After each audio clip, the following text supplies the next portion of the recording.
Le tabernacle tel que Dieu le révéla à Moïse dans toutes ses parties est l'image matérialisée de sa pensée concernant Christ et l'Église, sa maison spirituelle.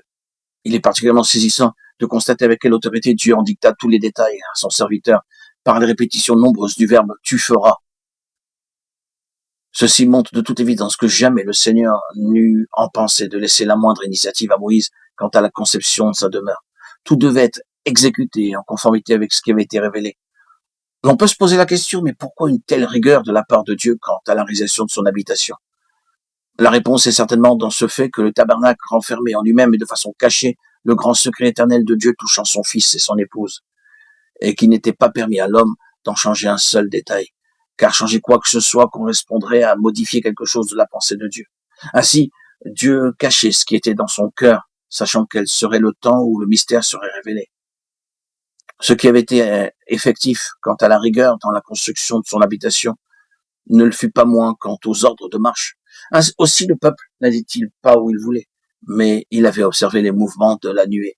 Si la nuée s'arrêtait sur le tabernacle, ils obéissaient au commandement de l'Éternel sur l'ordre de l'Éternel par Moïse, Nombre 9, 22, 23. Ainsi Dieu était là et dirigeait la marche de son peuple. En considérant ce qui nous occupe, à savoir comment édifier l'Église, suivant le plan, ceci doit nous amener à considérer la place que doit occuper Christ et le Saint-Esprit en nous et dans l'Église. La marche et la conduite par le Saint-Esprit sont fonction de la place que possède le Seigneur en nous. Le Saint-Esprit conduit et gouverne sur la base de l'absolue Seigneurie de Christ. Il ne nous suivra jamais dans nos initiatives, mais nous laissera agir et ne marchera pas à nos côtés. La vie ne nous sera pas accordée, ne nous communiquera aucune puissance, ni intelligence et sagesse. Dieu se tiendra toujours en dehors de ce que nous faisons.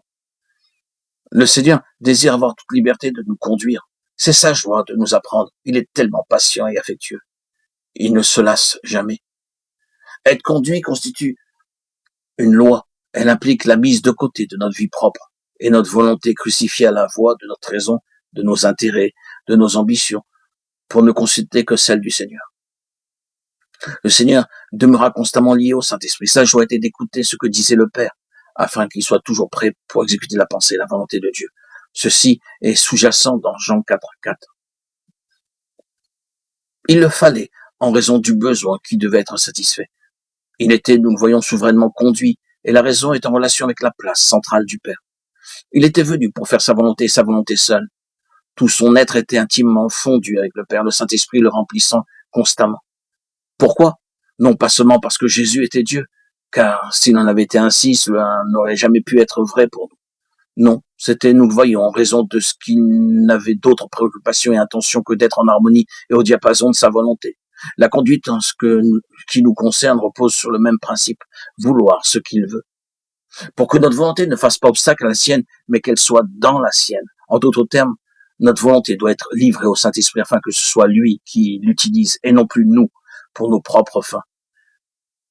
Cela nécessite l'entière donation de l'être tout entier, mu par la joie de lui obéir.